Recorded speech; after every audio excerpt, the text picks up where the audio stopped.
Salut à tous et bienvenue dans cette nouvelle vidéo. Aujourd'hui j'avais envie de vous parler de quelque chose qu'on ne prend pas toujours le temps de questionner avant les mariages, à savoir les objectifs qu'on emmène sur un mariage. On parle souvent de boîtier, de stabilisateur ou même du drone qu'on utilise, mais ce qui va vraiment définir l'image que vous allez capturer, c'est l'objectif devant votre capteur. C'est lui qui détermine votre rapport à l'espace, à la lumière, à la distance avec les gens que vous filmez, et forcément ça a un impact direct sur le film que vous allez délivrer à vos mariés. Alors aujourd'hui je voulais vous présenter la sélection d'objectifs que je vais emmener avec moi sur mes mariages pour la saison 2026. C'est pas vraiment un inventaire de tout ce que j'ai dans mon placard, mais vraiment les objectifs que j'ai envie d'utiliser, que j'ai envie de tester durant la saison, avec l'explication des situations et aussi pourquoi je vais les choisir pour ma saison 2026. Parce qu'une bonne sélection d'objectifs, ce n'est pas une question de quantité, mais c'est plus une question de cohérence avec la façon de filmer de chacun. Donc on commence d'abord par ce que j'appelle mes objectifs principaux. Ce sont ceux qui sont obligatoirement sur une de mes caméras pendant une journée de mariage. Et le premier, celui que j'aime particulièrement, donc c'est le 1635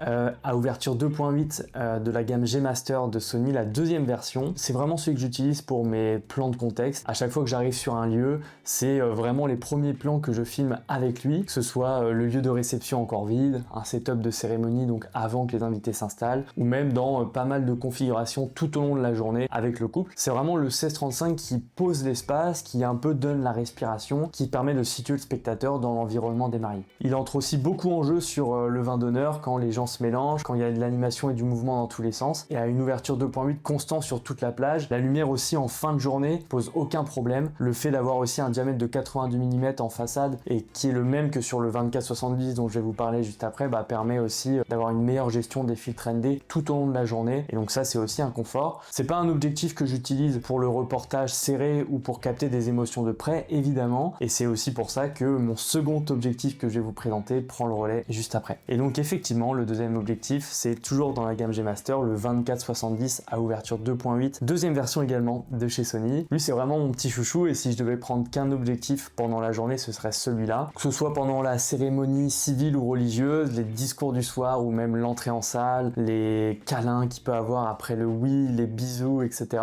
Ça couvre vraiment tout avec une aisance assez naturelle, parce qu'on peut inclure à la fois deux personnes dans un cadre avec un environnement assez large et aussi assez serré avec le 70 mm pour aller isoler un regard, tout comme aller chercher un détail. Donc c'est hyper intéressant d'avoir ce zoom là. Et pour le coup moi j'ai pris la version 2 parce qu'elle a des caractéristiques qui sont beaucoup plus intéressantes par rapport à la première version. Le poids qui a baissé, et forcément sur une journée de mariage après 12-14 heures de présence, ça fait quand même une petite différence. L'autofocus il est ultra silencieux, il est d'une précision vraiment assez remarquable. Donc c'est aussi moi ce qui compte énormément sur des moments précis de la journée comme la cérémonie, des choses comme ça. Comme je disais tout à l'heure, le filetage en diamètre 82 mm, c'est le même que le reste du setup, donc ça c'est aussi hyper intéressant pour les changements en cours de journée. Et donc voilà, moi je l'utilise vraiment dans plein de situations tout au long de la journée, que ce soit des situations vraiment variées et différentes. Il permet vraiment de s'adapter sans constamment j'ai à changer d'objectif, et forcément c'est un gain de temps et de réactivité sur une journée de mariage qui est vraiment primordial.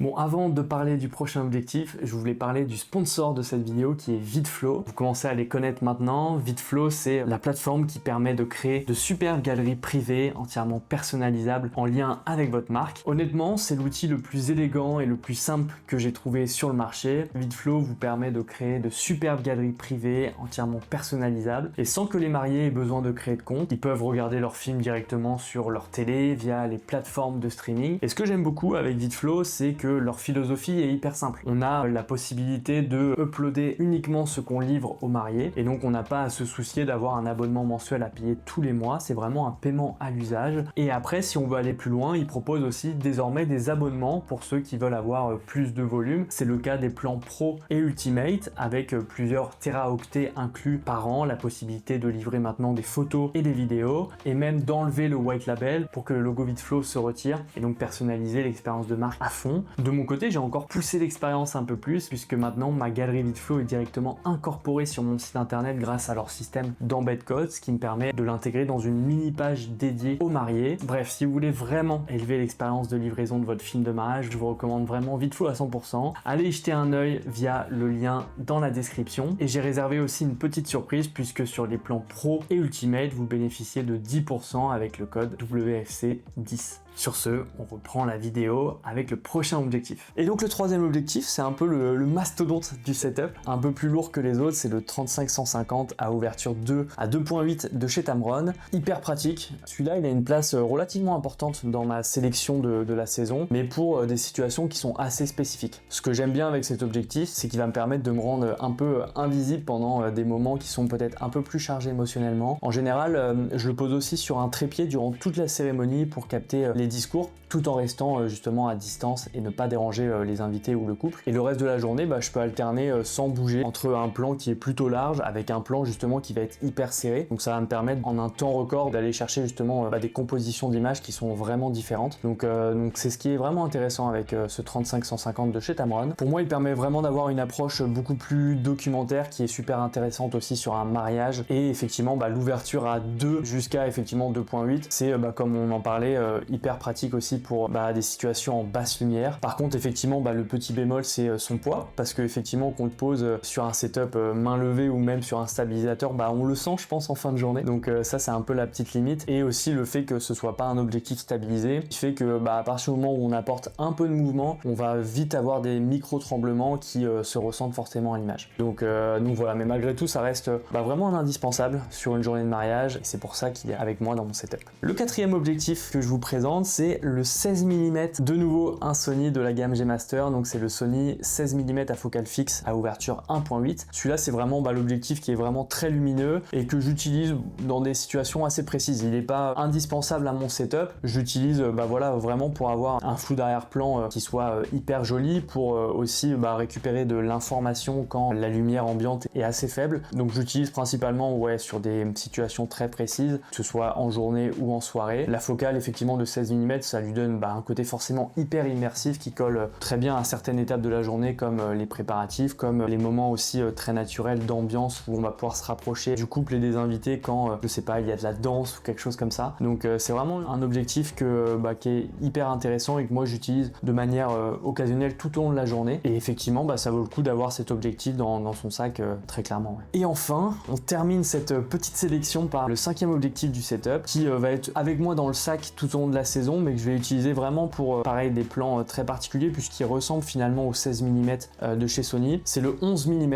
à focale fixe, là encore à ouverture 1.8, donc encore plus grand angle. Pour le coup, c'est vraiment un ultra grand angle, donc qui dit ultra grand angle dit distorsion aussi importante sur les bords de l'image, mais que moi j'aime de manière intentionnelle sur les plans que je peux faire. Ce que j'explore avec lui sur les mariages, c'est majoritairement des usages que je vais avoir en soirée avec des prises de vue qui sont vraiment très immersives des invités ou même du couple, et aussi pour tester des plans originaux comme celui-ci où effectivement j'avais pris la mariée pour lui demander de faire comme si l'objectif était un miroir, et donc effectivement dans certains cas ça permet d'avoir des plans qui sont très originaux du fait de cet objectif ultra grand angle. Donc voilà, ce que je voulais vous montrer à travers cette sélection, c'est qu'il ne s'agit pas non plus d'avoir le plus d'objectifs possible dans son sac. Chacun de ces objectifs est là pour une raison précise, dans un contexte particulier que je vais utiliser pendant une journée de mariage, et donc c'est cette réflexion en amont qui pour moi vous permet d'être vraiment disponible le jour J. Pour information, la vidéo n'est pas sponsorisée par Sony, même si j'en ai beaucoup de chez eux, mais voilà, effectivement, même si moi j'ai déjà un parc d'objectifs qui est assez fourni, on est toujours à plusieurs caméras avec un second vidéaste, donc